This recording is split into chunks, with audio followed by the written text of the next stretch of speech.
the sports podcast with the youngest, most daring, intrepid, gutsy, fearless host on the planet. Get ready for Jake's Takes. Here's Jake.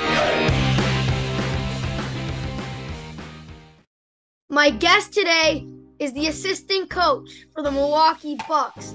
He's been coaching in the NBA since he was 24 years old, and he's had incredible success. He's a two-time NBA champion, winning the title in 2014 with the San Antonio Spurs and in 2021 with the Milwaukee Bucks. It's my absolute honor to welcome to Jake's Takes, Bucks assistant coach, Chad Forcier.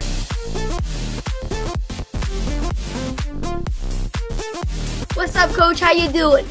I'm doing great, Jake. That was a great intro, and thank you for that. That's flattering. It's great to be on your show. I just got to give you a huge thanks for joining my show today. I know the summer's over and everything, and training camp's about to start. You excited? Yeah, we actually just finished our what we do here. We just finished our third day at training camp today, and we've already got 5 practices under our belt. We had 2-a-days on day 1 and day 2. And then we had our 5th one today on the 3rd day of training camp. So it's been a lot of fun. Coaches love to get back to it this time of year. So I gotta ask you, what's it like when coaching, when training camp starts? Do you still got those butterflies? Oh my gosh, or are you nah, I've done this before. I know the drill. I'm as confident, or are you confident as Ben Simmons shooting an open free thrower? Yeah, you know what, Jake? I think everybody, coaches and players, with experience comes comes confidence, that's sure. But everybody, at the start has butterflies, because it's go time.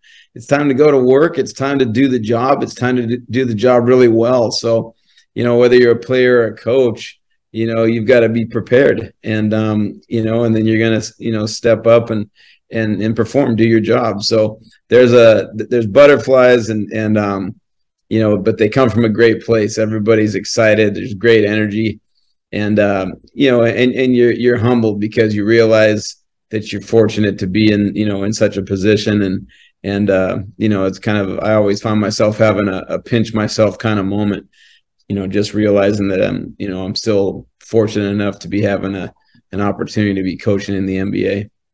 You're so lucky that you got that job. It's nuts. Was that always your dream? No, it really wasn't, because this is a long time ago when my journey began, but I wasn't I never had the ability to dream that big at that point. I never knew it was possible. I'd never been exposed to this type of thing, and I never had seen anybody that that had been a model to me, as though someone that I could emulate and maybe do it myself one day. So no, I never did, but here we are.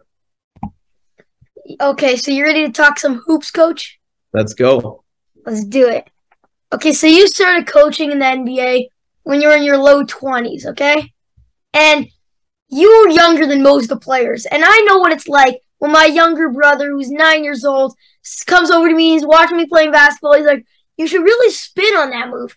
I'm like, "Dude, you're 9 years old. Be quiet. You don't know anything." So, was it harder for you to, tell the players what to do, even if they were, older than you? Yeah, I think that's a great question. I understand the question, and I relate to that. I think at the beginning of my journey, you're not just diving into the gym and giving everybody orders. You know what I mean? It has a slower build up to that, and you have to find a way to, find a pathway to earning trust and earning respect. And really one of the only ways you can do that is by being consistent and, working hard enough to always be prepared.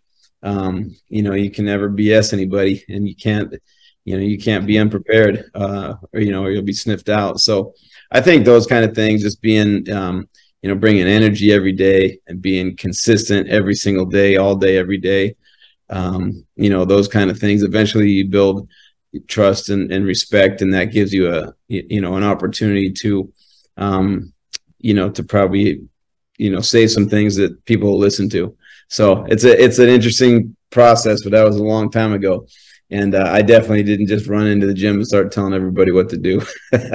Okay, so don't tell my brother that there's a way to get it, because I don't need him turning into Mr. Smart Pants over there. I hear you. I hear you. I had a younger brother too, so I feel your pain, Jake. So, Coach, you spent 9 years with the Spurs from 2007 to 2016, and you were in charge of player development. And I know Kawhi was traded in the draft in 2011 to the Spurs, so I got to ask you, did you have a big role in developing Kawhi? Like, how was it? Did you have eyes on him at all times? Yeah, I got to have an opportunity with the Spurs, and I have a really dear and important friend named Chip England, and he and I shared the responsibility of trying to build a great player development program there, and we partnered for a long time and tried to do the best work we could. So those were special years, and yes, Chip and I both were directly and heavily involved in work with Kawhi and a lot of other players too, and a lot of guys, but we did have an opportunity from day one, with Kawhi, and ultimately had a chance to really try to help him a lot in the first few years of his career. I think I probably spent, I don't remember, but first 5 or 6 years of his career with him. Oh, something clearly worked, because I don't even, tell me honestly, did you think you'd be this dominant, this type of star, the one he is today, the Kawhi, the Claw Leonard? You didn't expect that, did you?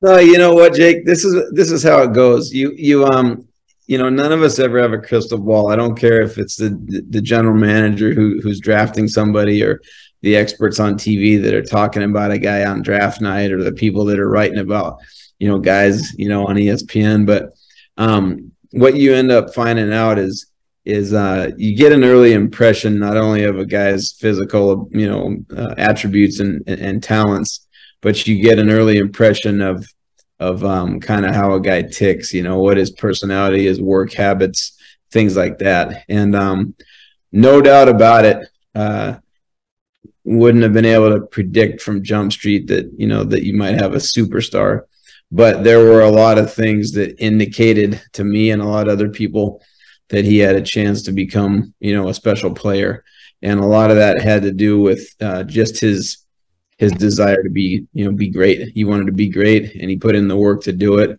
and was a relentless worker, and obviously had a lot of great physical and talents and attributes to help him along the way. So you're telling me you looked at Kawhi Leonard, then looked at his hands, and you didn't realize he'd be Kawhi Leonard?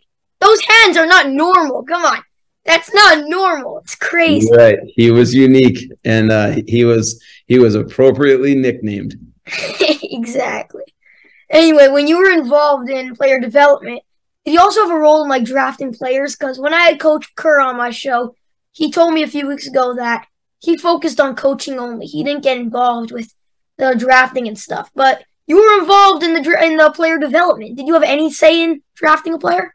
No, not at all. We had a real collaborative process in San Antonio, and it's very similar to how we operate here in Milwaukee with the Bucks. But at the end of the day, there's a group of people with with the front office and all the scouts and the assistant GMs. That group of people, they're working all year long, and for years, not just all year long, but for years, trying to scour the globe and become experts on players and get that down. So it's one of those things where from a collaborative standpoint, they always gave us opportunities to participate and watch some film and be around, obviously the draft workouts when guys would come into town, and when, we got to participate in meetings and maybe throw out an opinion or two, but by and large, it was, really a courtesy and just an opportunity for all of us to just, work together and be together.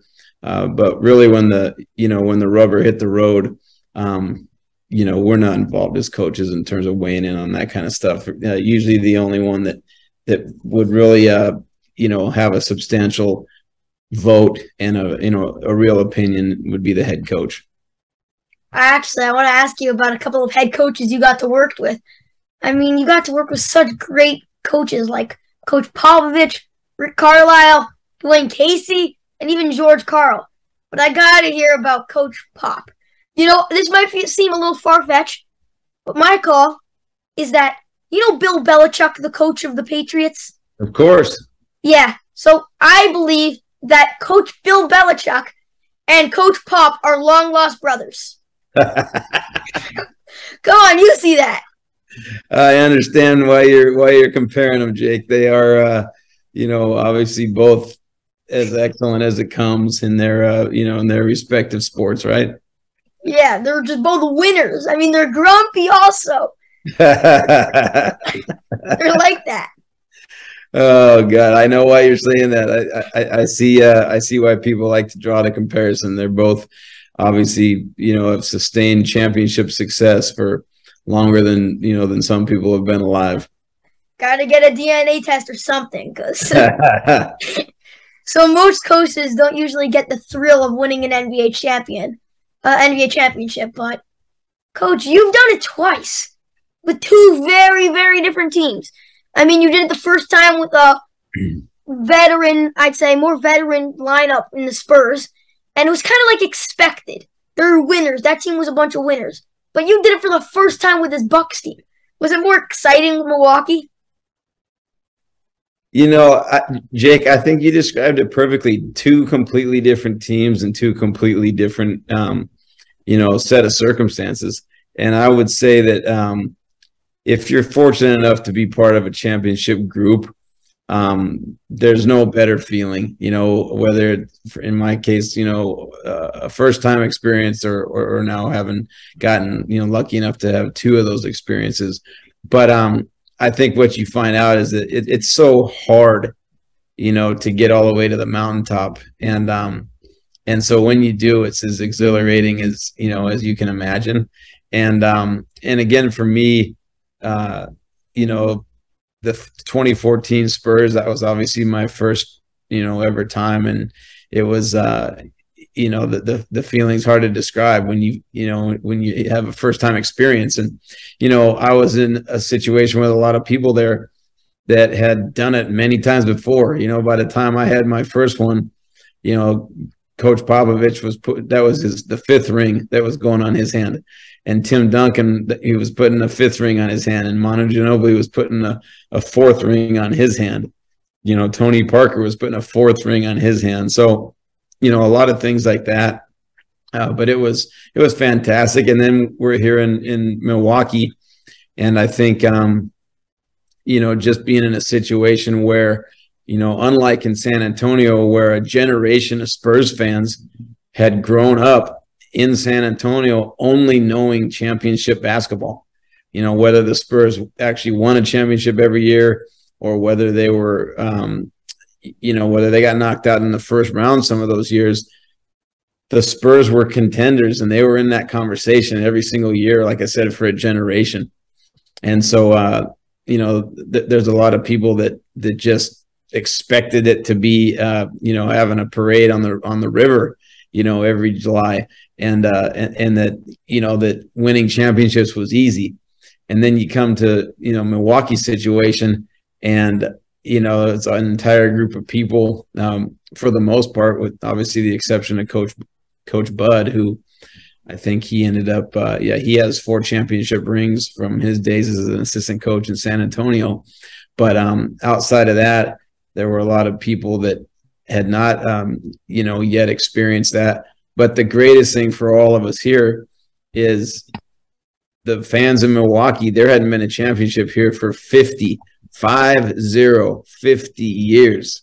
So you can imagine the feeling and the impact and the way that united a community, and how crazy Bucks fans were and how happy everyone was. People hadn't seen that in 50 years. So, how can I not ask you about Giannis? Come on, he can. Just tell me honestly, can he be MVP like every year if he wanted to? Jokic, yeah, he's won back-to-back, and it's been incredible, but Giannis only plays like 33 minutes every night. I feel like he could easily win MVP if he just tried to, maybe focused on his stats a little bit more, maybe played a little bit more time. I feel like he could win MVP every year. Well, yeah, I understand. Of course, he's good enough to be named the MVP every year, and but it's important to note that he's obviously got competitors that are equally deserving, to be in that conversation and that are chasing it down, and in their own right, whoever gets it at the end, is a big time player, needless to say, right? But the other piece too is in terms of how things go. I don't think fans want to see the same MVP every single year, year in and year out. And obviously, the media probably looks at it that way too. And, so the idea is that, yeah, for sure, he's of course good enough to win that thing every year because he's amazing. He has one of the best nicknames we've ever seen in sports, right? The Greek Freak. And it describes him perfectly. That's, his talent, his ability, his leadership, his competitive motor, his work ethic. He's got everything that makes him as great as we've seen him to be. Okay, so when I was speaking to Coach Kerr, and we were talking about making in-game adjustments, and during that Celtics-Bucks series, Pat Connaughton was unbelievably hot. How hard of a decision was it to not insert him into the starting spot over struggling Grayson Allen? Well, sometimes I think that's an interesting question, Jake, because sometimes that's the way, in the simplest sense that fans like to look at it, right? It's just which guy is doing whatever. And I think that on the coaching side of things, you're taking into account a whole lot of things in terms of where guys fit into with different groups and how the rhythm of a game flows and what you have coming off your bench is always important. You can't have all your